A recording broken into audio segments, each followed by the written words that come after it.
الذين آمنوا وتطمئن قلوبهم بذكر الله ألا بذكر الله تطمئن القلوب۔ نحمدہ و نصلی علی رسولہ الکریم۔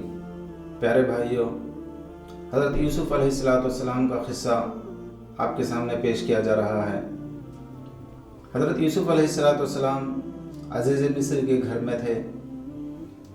جب عزیز مصر کی عورت نے یوسف علیہ السلام پر ڈورے ڈالنا شروع کیا اور یوسف علیہ السلام کی محبت میں عاشقانہ طریقے سے یوسف علیہ السلام کو پھنسا کر برائی کی طرف جب دعوت دی تو یوسف علیہ السلام بال بچ گئے۔ تو یوسف علیہ السلام کے بارے میں شہر میں چرچا ہونے لگا کہ ایک عزیز مصر کی عورت ایک غلام کے ساتھ کس طرح دل لگاتی ہے اور کس طرح اس پر عاشق ہو رہی ہے، چرچے چلنے لگے۔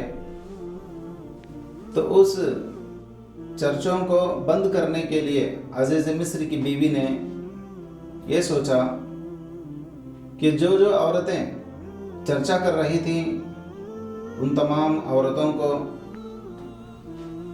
عزیز مصر کی بیوی نے جمع کیا اور جمع کر کے ان عورتوں کے ہاتھوں کے اندر چاقو پکڑا دی اور پھر ان کو پھل دے دیے گئے، جنہیں حکم دیا گیا کہ ان کو دیکھتے ہی وہ پھل بھی تراشنا ہے اور ان کو دیکھنا بھی ہے۔ تو لہٰذا یوسف علیہ السلام کو حکم تھا کہ وہ پھل کے تشت کو لے کر اس محفل میں داخل ہوں۔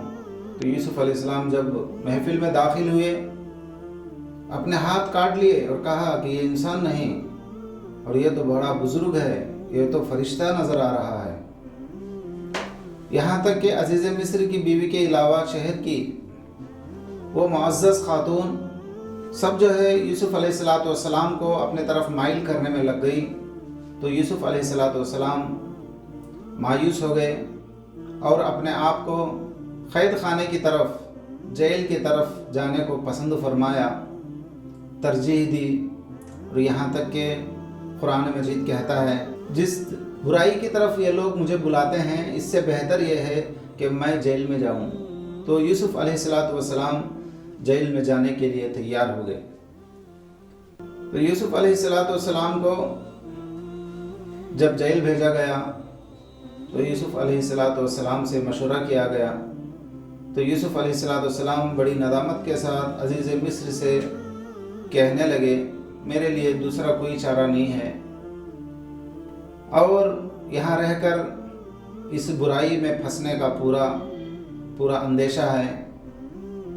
میں میرے رب سے یہی دعا کرتا ہوں کہ مجھے اس برائی سے بچنے کے لیے جیل جانا پڑے تو میں جیل کو جانے کے لیے تیار ہوں، کسی بھی طرح سے اس برائی سے مجھے بچنا ہے۔ تو لہٰذا اس برائی پر جیل کو آپ نے ترجیح دی، لہٰذا یوسف علیہ السلام کو جیل بھیجا گیا۔ اور یوسف علیہ السلام کے جیل کی زندگی تاریخ کی کتابوں سے معلوم ہوتا ہے تقریباً 12 سال تک یوسف علیہ السلام جیل میں رہے۔ انشاءاللہ آج بھی حق کے خاطر، ظلم اور ناانصافی کے خلاف میں حق کو قائم کرنے کے لیے، اللہ کے احکامات کے نفاذ کے لیے، اللہ کی بندگی کے لیے، پاکیزہ سیرت کے لیے اور پاکیزہ زندگی کے لیے ہر ایک آدمی بھی یہ اعلاء کلمت اللہ کے لیے، اللہ کے احکامات کو اور شریعت کے نفاذ کے لیے اگر جیل جانا پڑے تو یہ حضرت یوسف علیہ السلام کی سنت کہلاتی ہے۔ یوسف علیہ السلام اپنے عزیز مصر کے اس اونچے دیے ہوئے مرتبے کو چھوڑ کر اور اپنی راحت کو، چین کو، سکون کو، آرام کو چھوڑ کر یوسف علیہ السلام نے اللہ کے حکم پر، اللہ تبارک و تعالیٰ کے ساتھ امانت داری کے ساتھ بندگی کے حقوق کو ادا کرنے کی خاطر حضرت یوسف علیہ السلام نے جیل کو جانا پسند فرمایا۔ یوسف علیہ السلام حضرت